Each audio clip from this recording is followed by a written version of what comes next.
O paradoxo do Estado mínimo. Olá, eu sou Lúcio e esse é o canal Economia de Verdade. Considere-se se inscrever no canal.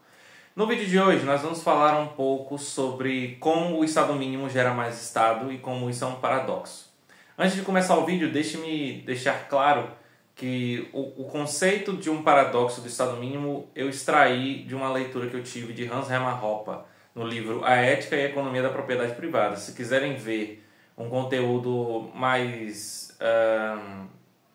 a fonte mais primária de onde veio essa ideia, podem ler esse livro. Eu recomendo aos senhores. Mas enfim, primeiro deixe-me explicar como funciona o Estado e quais os limites do Estado. O Estado, ele, diferente da iniciativa privada, diferente das empresas que compõem o mercado, ele não é gerido pelo mecanismo de demanda e de oferta. Então, o mecanismo de oferta e demanda não funciona no Estado por ele não necessariamente precisar que as pessoas queiram participar dele. E as pessoas, na maioria das vezes, não têm o direito de não participar dele. Na verdade, nunca têm o direito de não participar dele. Porque se tivessem, as pessoas provavelmente não iriam querer pagar impostos. E o Estado obriga as pessoas a isso, por isso chamam impostos. Mas enfim, como o Estado não é limitado pela demanda, não é limitado pela vontade dos consumidores, não é limitado pelo mercado, ele é limitado por outra coisa. E Hans Hermann Hoppe enxerga isso muito bem. O Estado foi limitado, o Estado na verdade é limitado pela opinião pública. A opinião pública é o que as pessoas em geral, a sociedade em geral, que a maioria das pessoas acredita que o Estado é. Se as pessoas acreditam que o Estado é algo bom, a opinião pública é favorável. Se eles acreditam que o Estado é ruim, a opinião pública é desfavorável.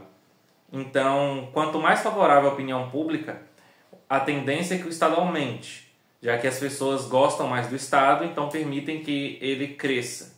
Acreditam que o que ele está fazendo é bom e aí permitem que ele cresça. Não que as pessoas, como indivíduos, como seres individuais, possam vencer o Estado e impedir que ele exista, mas sim é um conjunto de um senso comum e da opinião geral das pessoas. Então, o Estado precisa que as pessoas gostem dele para que ele exista e para que ele cresça. E o objetivo final do Estado é sempre crescer mais e conseguir roubar mais riqueza e conseguir acumular mais poder. Esse é o objetivo do Estado. Ele vai dizer que não, o objetivo é manter os direitos individuais, ou gerar estabilidade econômica, ou regular, ou trazer uma renda universal, básica. Mas todas essas são desculpas para fazer a opinião pública ficar favorável a ele. Então isso vai se modificando com o tempo, o objetivo que ele vai dizer. Mas o objetivo final dele é sempre crescer e se manter e tornar esse negócio lucrativo e durável. Esse é o objetivo do Estado. E vamos apresentar agora o que é Estado mínimo, né? Estado mínimo é esse conceito de criar um Estado menor. É uma doutrina política em que cria-se um Estado menor, o mínimo possível de intervenção estatal. Então o Estado não intervém na economia, via de regra, e ele, como diriam os minarquistas, como por exemplo o autor austríaco Ludwig von Mises, que era minarquista, eu não sei se ele é hoje em dia, não li escritos recentes dele, os últimos escritos dele, na verdade. Mas, enfim, os minarquistas acreditam que o Estado só deve ser responsável pelo sistema, por manter a segurança pública e a justiça. Então, esse é o menor Estado possível que eles enxergam, e essa é a doutrina do Estado mínimo. Porém, quando o Estado não intervém na economia e ele cobra menos impostos por ele ser menor, o que acontece é que a economia se favorece, a economia floresce, a economia cresce.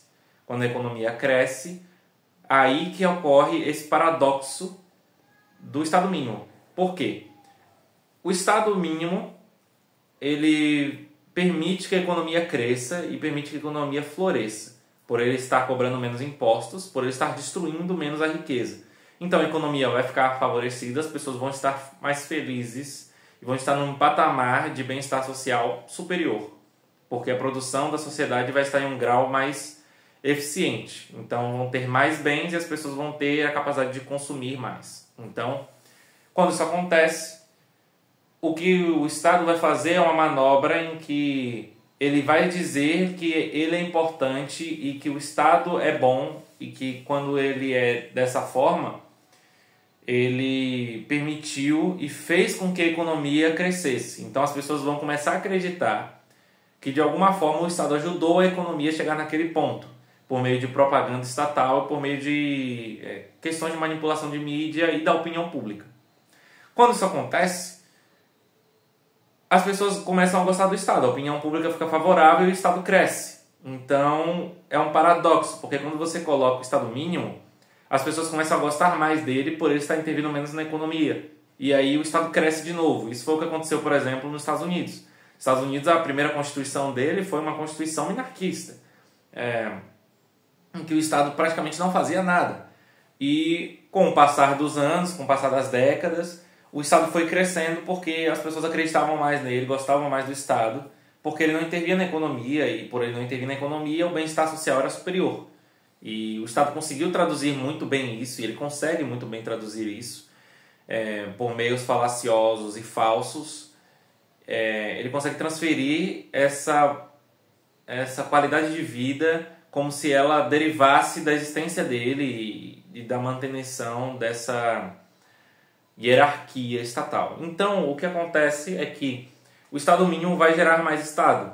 E aí o Estado vai crescer e ele vai tentar ir crescendo devagar e moldando a opinião pública a ficar favorável a ele. Então, as pessoas vão abandonando conceitos de individualismo, vão começando a se tornar mais coletivistas, as pessoas vão tendo menos respeito à propriedade privada e elas vão se aproximando de estados maiores, estados maiores, estados maiores, até que em determinado momento, como o Estado ele não é um ente de mente única, ele não tem um planejamento a longo prazo muito estável, em determinado momento o Estado acaba se passando e ele cresce demais. E quando ele cresce mais do que a sociedade acomodaria, mais do que a sociedade aceitaria, há uma tendência a crescer em movimentos de Estado mínimo e movimentos mais individualistas. Então, liberalismo, neoliberalismo, anarcocapitalismo, que é a forma mais disruptiva e que quer a ausência do Estado, todas elas vão começar a surgir em momentos em que o Estado é grande e que o Estado cresceu demais, mais do que a sociedade suportaria, e as pessoas começam a perceber isso. Quando as pessoas começam a perceber isso, o Estado, como ele não quer deixar de existir, ele começa a ceder espaço e ele começa a diminuir. E aí ele diminui até ele se tornar um Estado menor e a economia começa a florescer de novo. E aí a economia floresce. Quando a economia floresce, num Estado mínimo ou num Estado pequeno, num neoliberalismo, ou num liberalismo ou num minarquismo, o que acontece é que o Estado vai ficar pequeno, a economia vai começar a florescer depois de 1 ou 2 décadas e aí vai acontecer que o Estado vai começar a crescer de novo porque as pessoas vão gostar do Estado. Então, esse é o conceito de Hoppe, ele não chama exatamente de paradoxo do Estado mínimo, mas ele demonstra no livro dele, A Ética e a Economia da Propriedade Privada, que o liberalismo, o neoliberalismo e o minarquismo ele é inconsistente porque ele cria o Estado grande. Então, essa doutrina política ela acaba sendo pior do que as que se assumem como sendo um Estado maior, como sendo um Estado grande, como, por exemplo, os socialistas, os comunistas, os keynesianistas, os keynesianos, como eles gostam de chamar, e não keynesianistas. Mas, enfim, não importa muito. Eles acreditam em um Estado maior, um Estado que regula a economia, um Estado que mexe nas coisas, um Estado que garante mais coisas, um Estado que intervém, um Estado que dá assistência. Eles são bem claros na doutrina deles e eles criam o efeito desejado. Eles criam um Estado que intervém mais na economia. Mas isso não é bom. Eles só não percebem que isso não é bom na maioria das vezes. Ou até mesmo percebem, mas fingem que não. Para ganhar algum tipo de vantagem competitiva no ramo político da coisa. E não no ramo de mercado que deveria ser a verdadeira competição.